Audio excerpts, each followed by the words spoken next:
ഒരു വാഹനം ഡ്രൈവ് ചെയ്യുന്ന സമയത്ത് എപ്പോഴൊക്കെ നമുക്ക് ഫോർത്ത് ഗിയർ ഉപയോഗിക്കാം? വളരെ സിമ്പിളായിട്ട് ഞാൻ പറഞ്ഞുതരാം.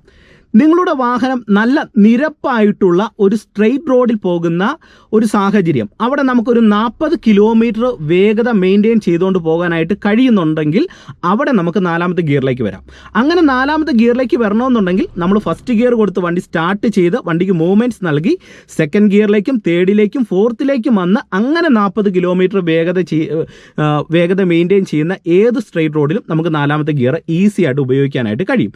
അതുപോലെ തന്നെ ഒരു ഇറക്കത്തോട് കൂടിയ വീതി കൂടിയ റോഡാണെങ്കിലും നമുക്ക് 4ാമത്തെ ഗിയർ ഉപയോഗിക്കാം. അവിടെ ചെറിയ വളവൊക്കെ വന്നാൽ പോലും വലിയ പ്രോബ്ലം ഇല്ലാതെ 4ാമത്തെ ഗിയറിൽ ഇറക്കത്തോട് കൂടിയ സ്ട്രെയിറ്റ് റോഡിൽ പോകാനായിട്ട് നമുക്ക് സാധിക്കും. പിന്നെ നമുക്ക് മുന്നോട്ട് പോകുന്നതിനനുസരിച്ച് കയറ്റത്തിൻ്റെ സാഹചര്യങ്ങൾ അല്ലെങ്കിൽ വളവ് വരുന്നു, അങ്ങനെയുള്ള സിറ്റുവേഷൻ വരുമ്പോൾ ഗിയർ ഡൗൺ ചെയ്യേണ്ടി വരും. അപ്പം ഇത് മാത്രം നിങ്ങൾ ഓർക്കുക.